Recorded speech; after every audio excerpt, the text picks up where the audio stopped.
নমস্কার, আমি পার্থরাজ মিশ্র, শিক্ষক অমর রঘুনাথ হাই স্কুল। আপনাদের সবাইকে আজ আরও একবার অ্যারাইজ অ্যান্ড ডায়ালগের ক্লাসরুমে স্বাগত জানাই।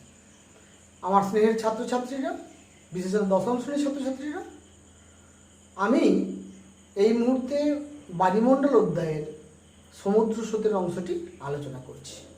গতদিনের ক্লাসে আমরা একটি অত্যন্ত গুরুত্বপূর্ণ টপিক আলোচনা করেছিলাম, যেটা হচ্ছে সমুদ্র স্রোত সৃষ্টির কারণগুলি আলোচনা করো, যেটা মাধ্যমিক পরীক্ষাতে বারবার বড় প্রশ্ন হিসাবে আসতে দেখা গেছে।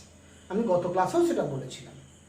আজকের ক্লাসে যেটা আলোচনা করব সেটা সমুদ্র স্রোতের প্রভাব, পৃথিবীব্যাপী সমুদ্র স্রোতের প্রভাব কি কি বা গুরুত্ব কতখানি, বা আমরা যদি আরও সহজ করে বলি সমুদ্র স্রোতের ফলাফলগুলি কি কি, এইরকম প্রশ্নও কিন্তু কখনো কখনো আসতে দেখা গেছে। এখন ছাত্রদের মধ্যে একটা বিভ্রান্তি মাঝে মাঝে তৈরি হয়, সমুদ্র স্রোতের প্রভাব আর সমুদ্র স্রোতের কারণ দুটো কি একই? আমি বলছি, সমুদ্র স্রোত সৃষ্টির কারণ আর সমুদ্র স্রোতের প্রভাব দুটো একই জিনিস নয়।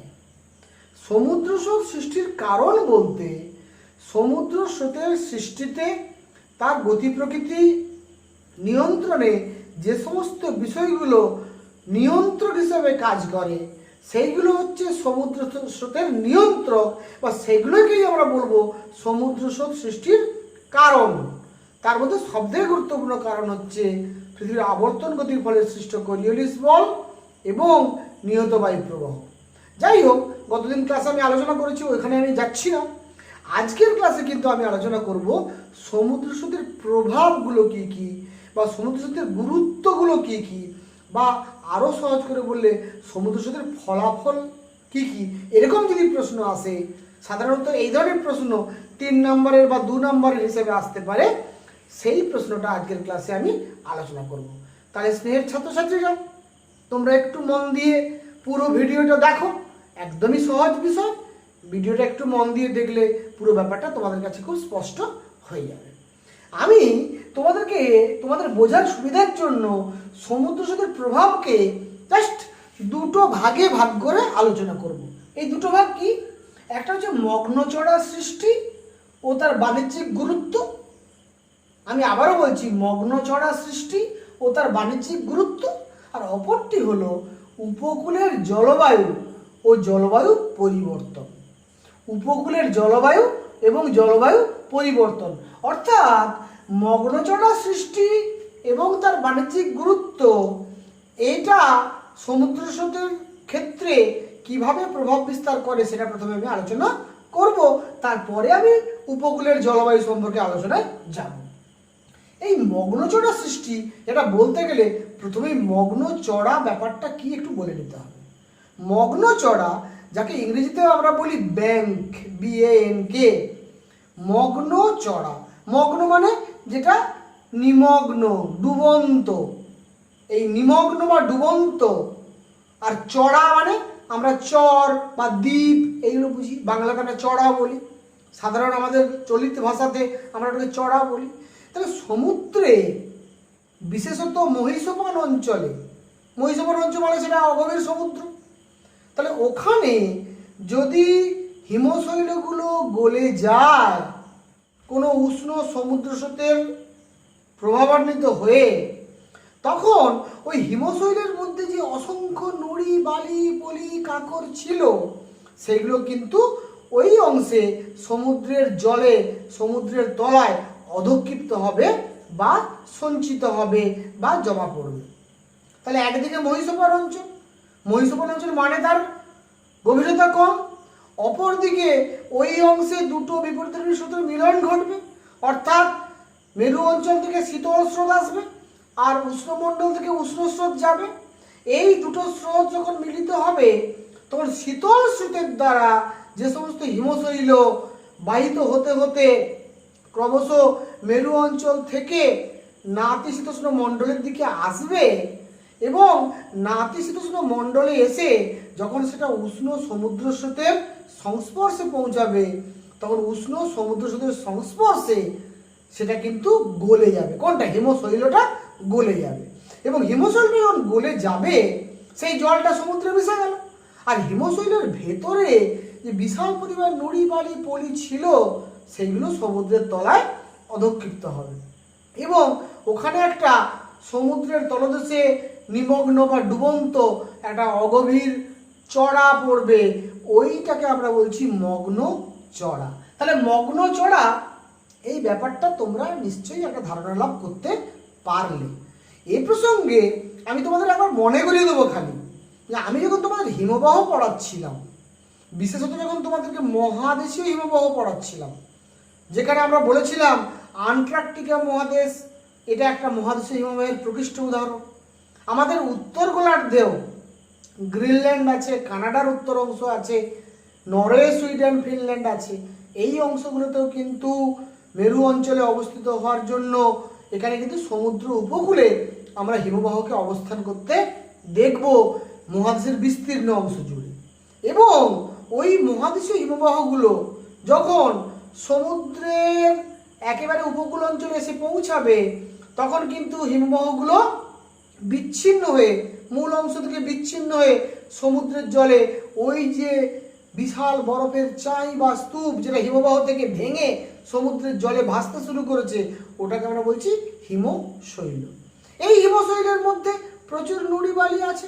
কেন আছে না, হিমশৈলটা যখন স্থলভাগে ছিল তখন স্থলভাগের উপর দিয়ে যখন সে আসছিল তখন কিন্তু নুড়ি বালি পলিগুলো এসে কিন্তু ক্ষয় করেছে। ক্ষয় করার পর তার চারিদিকে বরফাবৃত অবস্থায় সেটা ছিল।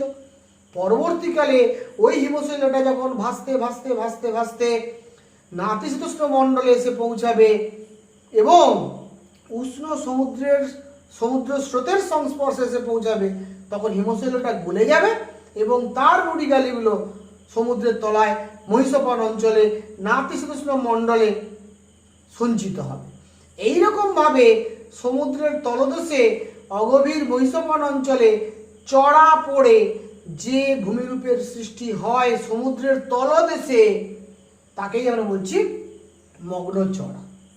এই যে মগ্ন চড়া, এই মগ্ন চড়া এমন একটা জায়গা যেখানে গভীরতা কম হওয়ার জন্য সূর্যের আলো কিন্তু ওই মগ্ন চড়া পর্যন্ত প্রবেশ করতে পারবে। ফলে সূর্যের আলো প্রবেশ করা মানেই ওই মগ্ন চড়ায় কিন্তু বিভিন্ন প্রকার শ্যাওলা জাতীয় পদার্থ জন্মাবে, উদ্ভিদ প্লাঙ্কটন জন্মাবে। প্লাঙ্কটন বলতে আমরা বুঝি ক্ষুদ্রাতি ক্ষুদ্র শৈবাল জাতীয় উদ্ভিদকে আমরা বলছি প্লাঙ্কটন।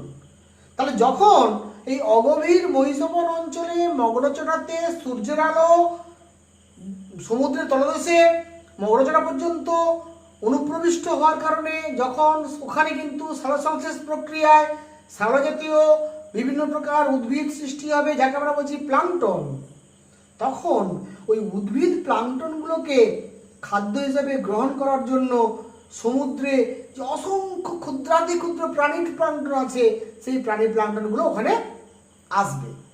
তাহলে উদ্ভিদ প্লাঙ্কটন জন্মালো সূর্যের আলোর উপস্থিতিতে সালোকসংশ্লেষ প্রক্রিয়ায়, সেই উদ্ভিদ প্লাঙ্কটন খাওয়ার জন্য প্রাণী প্লাঙ্কটন ওই মগ্নচড়ায় কিন্তু আসবে। আর প্রাণী প্লাঙ্কটন যখন কোনো মগ্নচড়ার বিস্তীর্ণ সমুদ্রের তলদেশে প্রাণী প্লাঙ্কটন যখন আসবে তখন সেই প্রাণী প্লাঙ্কটনকে খাদ্য হিসাবে গ্রহণ করার জন্য বিভিন্ন সামুদ্রিক মাছ ওই জায়গাটাতে আসবে। যখনই সামুদ্রিক মাছ ওখানে আসবে তখন ওখানে কিন্তু একটা বিশাল বাণিজ্যিক লাভজনক মৎস্য আহরণ ক্ষেত্র গড়ে উঠবে।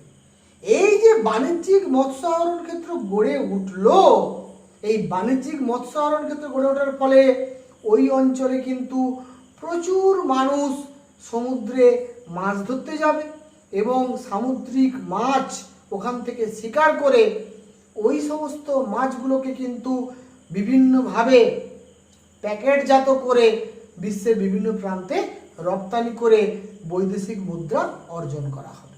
এই যে পুরো প্রক্রিয়াটা, এই প্রক্রিয়াটাকেই বলা হচ্ছে বাণিজ্যিক গুরুত্ব।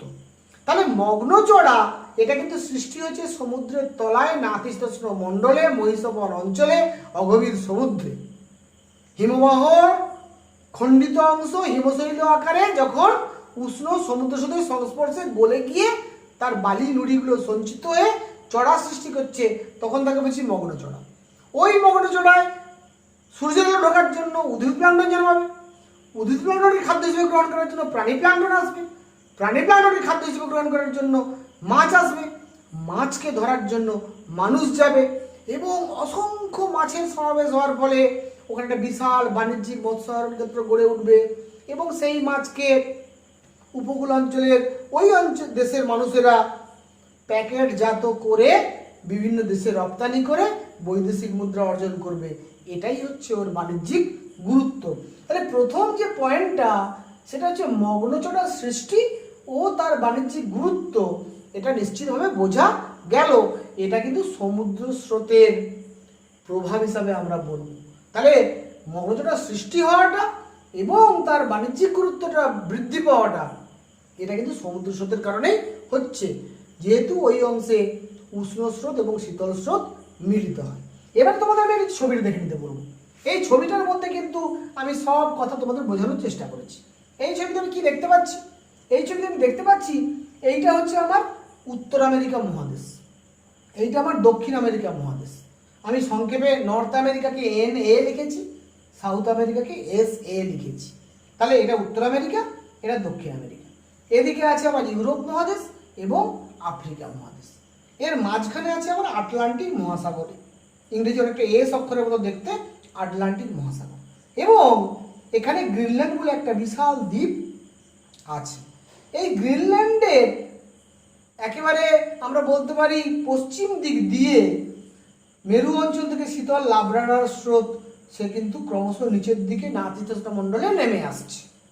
আবার আমরা দেখব যে নিরক্ষীয় অঞ্চল থেকে যে উত্তর নিরক্ষীয় স্রোত এবং দক্ষিণ নিরক্ষীয় স্রোত পরবর্তীকালে উষ্ণ উপসাগরীয় স্রোত নামে সে কিন্তু ক্রমশ উত্তর আমেরিকার পূর্ব উপকূল দিয়ে উত্তর দিকে অগ্রসর হচ্ছে। এবং এখানে একটা দ্বীপ আছে, দ্বীপটার নাম হচ্ছে নিউ ফাউন্ডল্যান্ড দ্বীপ। নিউ ফাউন্ডল্যান্ড দ্বীপ। এই দ্বীপটার কাছে মেরু অঞ্চল থেকে আগত শীতল লাব্রাডর স্রোত, যেটা আমি এখানে তোমাদের লিখেছি, এবং নিরক্ষীয় অঞ্চল থেকে উষ্ণ উপসাগরীয় স্রোত, এই দুটো স্রোত মিলিত হচ্ছে নিউ ফাউন্ডল্যান্ড দ্বীপের পূর্ব উপকূলে। মিলিত হওয়ার ফলে এই উষ্ণ সমুদ্র স্রোতের প্রভাবে লাব্রাডর স্রোতের সঙ্গে বাহিত যে সমস্ত হিমশৈল সেগুলো কিন্তু গলে এখানে মগ্নচড়ার সৃষ্টি হবে। সেই মগ্নচড়ার মধ্যে এই আটলান্টিক মহাসাগরের এই অংশে প্রচুর মগ্নচড়ার সৃষ্টি হয়েছে এই দুটো স্রোতের মিলনের ফলে। এখানে কি কি মগ্নচড়ার সৃষ্টি হয়েছে? সব থেকে যে বড় মগ্নচড়াটা এখানে সৃষ্টি হয়েছে তার নাম হচ্ছে গ্র্যান্ড ব্যাংক। কি নাম? Grand bank. গ্র্যান্ড মানে আমরা জানি বড়, আর ব্যাংক মানে মগ্নচড়া। তাহলে এখানে যে সব থেকে বড় ব্যাংক সৃষ্টি তার নাম গ্র্যান্ড ব্যাংক। এছাড়া এখানে সেবল ব্যাংক আছে, গ্রেট ফিশার ব্যাংক আছে, রকফল ব্যাংক আছে। এরকম আটলান্টিক মহাসাগরের এই অংশে অনেক আমরা মগ্নচড়ার সৃষ্টি হতে দেখব। আর এই মগ্নচড়া উদ্ভিদ প্লাঙ্কটন, প্রাণী প্লাঙ্কটন এবং মাছের সমাবেশ ঘটাতে সাহায্য করবে। সেই মাছকে আমেরিকা যুক্তরাষ্ট্র, কানাডা, মেক্সিকো এই সমস্ত দেশের মানুষ কিন্তু আহরণ করবে এবং বিদেশে রপ্তানি করে বৈদেশিক মুদ্রা অর্জন করবে। এটাই হচ্ছে এখানে সমুদ্র স্রোতের সবথেকে গুরুত্বপূর্ণ প্রভাব।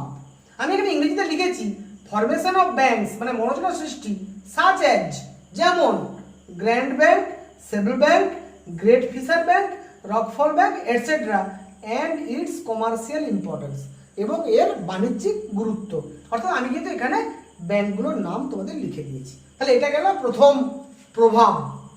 দ্বিতীয় প্রভাব আরও ইম্পর্টেন্ট, যেটা প্রকৃতির সঙ্গে মানুষের যে সম্পর্ক সেই সম্পর্কিত প্রভাবটা আমরা আলোচনা করব। সেটা কি? উপকূলের জলবায়ু, কোস্টাল ক্লাইমেট। উপকূলের জলবায়ু, কোস্টাল ক্লাইমেট অ্যান্ড জলবায়ু পরিবর্তন, অর্থাৎ ক্লাইমেট চেঞ্জ। আমরা এই যে ক্লাইমেট চেঞ্জ বা জলবায়ু পরিবর্তন নিয়ে একটা ক্লাস আমি করেছি। আমি কিন্তু গ্লোবাল ওয়ার্মিং নিয়ে, ক্লাইমেট চেঞ্জ নিয়ে একটা ক্লাস করেছি। যদি কেউ না দেখে থাকেন দয়া করে আমার চ্যানেলের প্লে লিস্টে গিয়ে গ্লোবাল ওয়ার্মিং ভিডিওটা আপনারা দেখে নিলে এই বিষয়টা বুঝতে আরো সহজ হয়ে যাবে। এখানে উপকূল অঞ্চলের জলবায়ুর উপরে, সমুদ্র তীরবর্তী উপকূল অঞ্চলের জলবায়ুর উপরে সমুদ্র স্রোত যে প্রভাবটা বিস্তার করে সেটাকে আমরা আবার কতগুলো উপ পয়েন্টে বা সাব পয়েন্টে ভাগ করতে পারি। কি কি? একটা হচ্ছে উষ্ণতার উপর প্রভাব, একটা হচ্ছে বৃষ্টিপাতের উপর প্রভাব, একটা হচ্ছে তুষারপাত সৃষ্টি, একটা হচ্ছে মরুভূমি সৃষ্টি, একটা হচ্ছে দুর্যোগপূর্ণ আবহাওয়া সৃষ্টি এবং সবশেষে হচ্ছে জলবায়ু পরিবর্তন। এগুলো সবই কিন্তু সমুদ্র স্রোত আমাদের জলবায়ুর উপরে কিভাবে প্রভাব বিস্তার করে সেই বিষয়গুলো এখানে পয়েন্ট আকারে আমি উল্লেখ করেছি। আমি এক এক করে যদি আসি, উষ্ণতার উপরে প্রভাব, সরি, উষ্ণতার উপরে প্রভাব যদি আমাকে আলোচনা করতে হয়, প্রথমেই যেটা বলতে হবে যে যখন কোনো উষ্ণ সমুদ্র স্রোত যখন ক্রমশ নাতিশীতোষ্ণ মণ্ডলের দিকে এগিয়ে যাবে, তাহলে নাতিশীতোষ্ণ মণ্ডলে অক্ষাংশ অনুযায়ী যে তাপমাত্রা সেখানে হওয়ার কথা, শুধুমাত্র উষ্ণ সমুদ্র স্রোত প্রবাহিত হওয়ার জন্য সেখানে তাপমাত্রা খুব বেশি কমতে পারবে না। তাপমাত্রা কিন্তু উষ্ণ সমুদ্র স্রোতের প্রভাবে কিছুটা বেড়ে যাবে। তাহলে এক্ষেত্রে কি ঘটলো না, উষ্ণ সমুদ্র স্রোত উপকূল অঞ্চলের উষ্ণতা এখানে যা হওয়ার কথা ছিল অক্ষাংশ অনুযায়ী তার থেকে উষ্ণতা বাড়াতে সাহায্য করলো।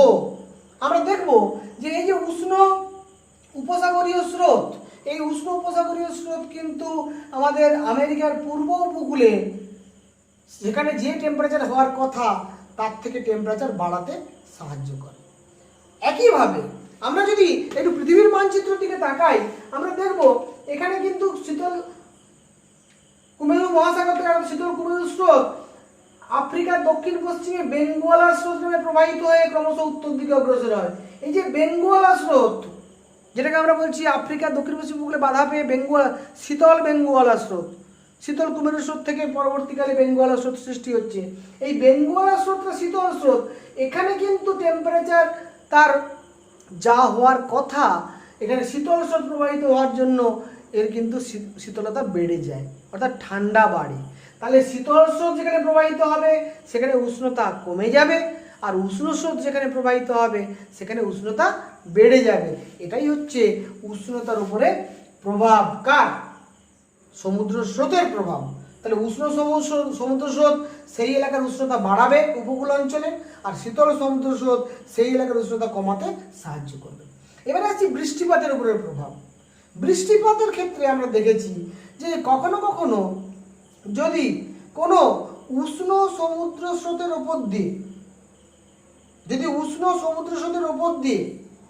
যদি কোনো আমরা দেখি যে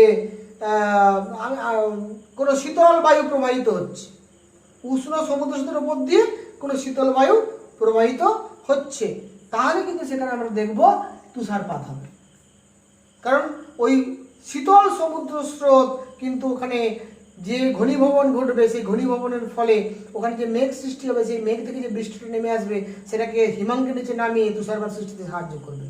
বা আমরা এটাও দেখেছি যে কখনো কখনো যে উষ্ণ আর্দ্র জলীয়বাষ্পপূর্ণ বায়ু যদি আমরা কোনো উষ্ণ সমুদ্র স্রোতের দ্বারা প্রভাবিত হয় তখন কিন্তু সেখানে বৃষ্টিপাত ঘটবে। যেমন সব থেকে ভালো উদাহরণ এইখানটা আমরা দেখব, উষ্ণ উপসাগরীয় স্রোত এইভাবে আমেরিকার পূর্ব উপকূল দিয়ে প্রবাহিত হয়ে যাওয়ার পরে উত্তর আটলান্টিক মহাসাগরীয় স্রোত নামে কিন্তু ক্রমশ উত্তর দিকে অগ্রসর হবে, এবং উত্তর দিকে অগ্রসর হয়ে ইউরোপ মহাদেশের এই পশ্চিম উপকূলে যেখানে ব্রিটিশ যুক্তরাজ্য আছে, তোমরা দেখতে পাচ্ছ এই ব্রিটিশ যুক্তরাজ্য বা ইউরোপের পশ্চিম উপকূলে কিন্তু বৃষ্টিপাত ঘটাবে পশ্চিমা বায়ুর প্রভাবে। এটা কি পশ্চিমা বায়ু? না, এটা হচ্ছে দক্ষিণ পশ্চিম পশ্চিমা বায়ু।